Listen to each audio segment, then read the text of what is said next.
검찰이 이재명 일병 구하기를 위해 눈물겨운 사투를 벌이고 있는 것 같습니다.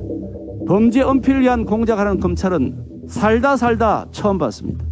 검찰이 바람이 불기도 전에 스스로 눕는 이유는 문재인 정권 5년 내내 자행되었던 검찰 장악의 결과입니다.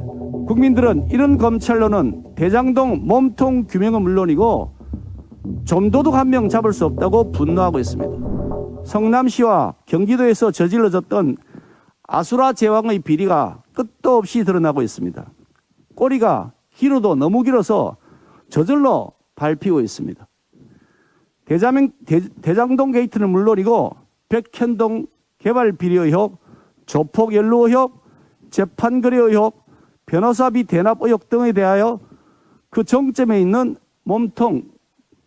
몸통의 비리 행각을 반드시 밝혀낼 것입니다. 검찰이 어저께 대장동 게이트 유동규 씨를 구속 기소하면서 배임 혐의는 쏙 빼놓고 뇌물죄만 적용하면서 그것도 액수까지 줄여서 기소했다고 합니다. 검찰이 이재명 일병 구하기를 위해 눈물겨운 사투를 벌이고 있는 것 같습니다. 더구나 법무부 장관이 출석한 법사위 국정감사가 종료되자마자 그것도 밤늦은 시각에 국민 시선을 피해서 기소한 것을 발표한 것은 국민과 야당의 질타를 면해보겠다는 속보이는 꼼수였습니다. 검찰은 성남시청에 대하여 압수수색을 하면서도 시장실과 비서실은 쏙 빼놓고 하다가 마지못해 나중에 하는 신용을 하고 있습니다.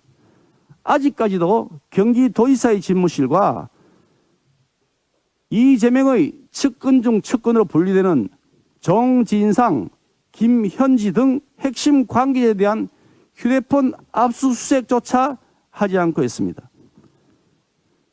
야당에서 압수수색을 요구하면 마지못해 여론에 떠밀려서 압수수색을 하는 신용을 하는 것이 오늘까지 보이고 있는 검찰의 행태입니다. 김만배 씨에 대한 구속영장을 청구할 때까지 계좌 추적 한번 하지 않았던 사실도 언론을 통해 드러났습니다.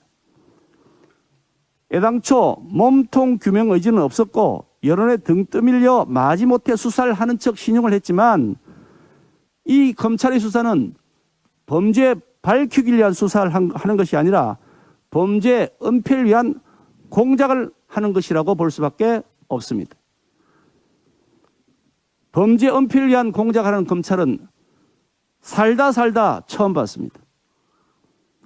검찰이 바람이 불기도 전에 스스로 눕는 이유는 문재인 정권 5년 내내 자행되었던 검찰 장악의 결과입니다. 실력과 성과보다는 정권에 대한 충성도가 인사의 제1기준이니 출세에만 눈먼 정치 검사들만 득실거리고 있습니다. 공직자로서의 최소한의 자존심과 양심, 국민에 대한 사명감조차도 내팽개친 지금의 검찰은 대한민국 역사에서 최대의 수치로 내내 기록될 것입니다. 이 수치의 주인공들, 그 이름이 어떻게 후세계에 전해질지 똑똑히 기억하시기 바랍니다. 국민들은 이런 검찰로는 대장동 몸통 규명은 물론이고 좀도둑 한 명 잡을 수 없다고 분노하고 있습니다. 반드시 특검으로 진실 규명해야 한다는 국민 여론은 더 거세지고 있습니다.